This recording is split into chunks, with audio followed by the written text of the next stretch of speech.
Oke, Assalamualaikum warahmatullahi wabarakatuh. Perkenalkan, nama saya Vini Rizkyani dari Prodi Pendidikan Bahasa Indonesia dengan NIM 23114024. Baiklah, di sini saya akan menjelaskan. Di sini saya akan menjawab pertanyaan dari Bu Dina, yaitu bagaimana proses mendengarkan aktif dapat meningkatkan pemahaman Anda terhadap pesan yang disampaikan oleh pembicara. Dengan perhatian penuh kepada pembicara, pendengar yang aktif dapat lebih fokus pada inti dari pesan yang disampaikan dan memberi umpan balik berupa tanggapan atau pertanyaan agar pendengar lebih memahami tentang apa yang dibicarakan. Yang kedua, apa peran empati dalam kemampuan menyimak yang baik? Hanya dengan empati, seseorang dapat memahami maksud sepenuhnya dari orang lain. Mendengar secara empati berarti melibatkan tidak hanya berpikir saja, melainkan juga menempatkan perasaan secara proporsional dalam komunikasi tersebut. Pertanyaannya lanjut, bagaimana kita dapat mengasah kemampuan empati saat mendengarkan? Dalam mendengarkan secara empati harus diingat bagaimana sudut pandang dari mitra komunikasi. Mencoba menyelami pikiran dan perasaan merupakan langkah yang baik dalam mendengarkan secara aktif.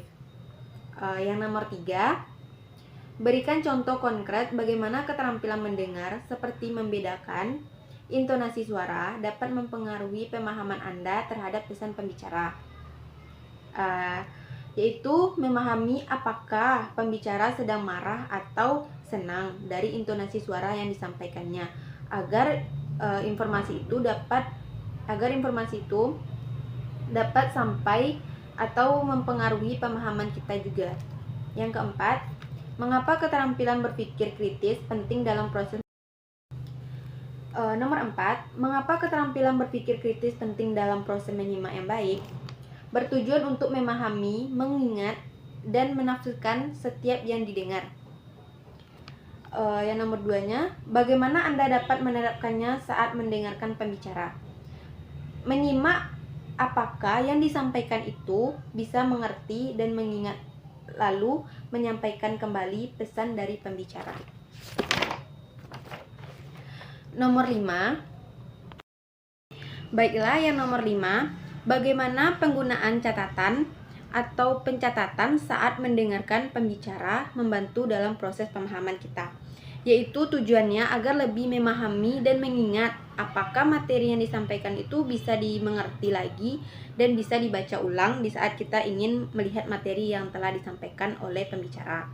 Nomor 6, perbedaan antara mendengarkan dengan tujuan, yaitu adalah kita mendengarkan untuk cari tujuan dari informasi yang disampaikan oleh mendengar tanpa tujuan, mendengar tapi tanpa tujuan yang jelas.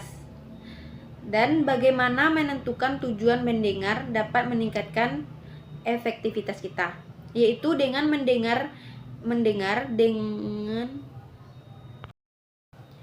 bagaimana menentukan tujuan mendengar dapat meningkatkan efektivitas. Dengan mendengar itu dapat menentukan arah kemana pembicara mengarahkan materi yang sedang dibawakan. Nomor 7, bagaimana konteks dan latar belakang pengetahuan tentang topik yang dibicarakan mempengaruhi pemahaman terhadap pesan pembicara. Karena kita bisa mengaitkan informasi pembicara dengan informasi yang kita dapat, nyambung atau tidak materi yang disebutkan. Nomor 8, apa yang dapat kita lakukan untuk memastikan kita tidak terganggu oleh distraksi saat mendengar orang lain? Meningkatkan fokus dan konsentrasi dan mematikan audio agar lebih fokus menyimak apa yang disampaikan oleh pembicara. Nomor 9, bagaimana mengembangkan keterampilan menyimak sebagai kemampuan komunikasi seperti dalam pekerjaan, yaitu dengan cara berlatih memahami maksud pembicara dan menghindari tergesa-gesa. Nomor 10, bagaimana kita dapat meningkatkan kesabaran kita dalam mendengarkan informasi yang disampaikan oleh pembicara, yaitu mencoba buat lebih sabar, fokus, serta tenang dalam mendengarkan informasi. Upayakan diri tetap tenang dan tidak dalam kondisi yang stres.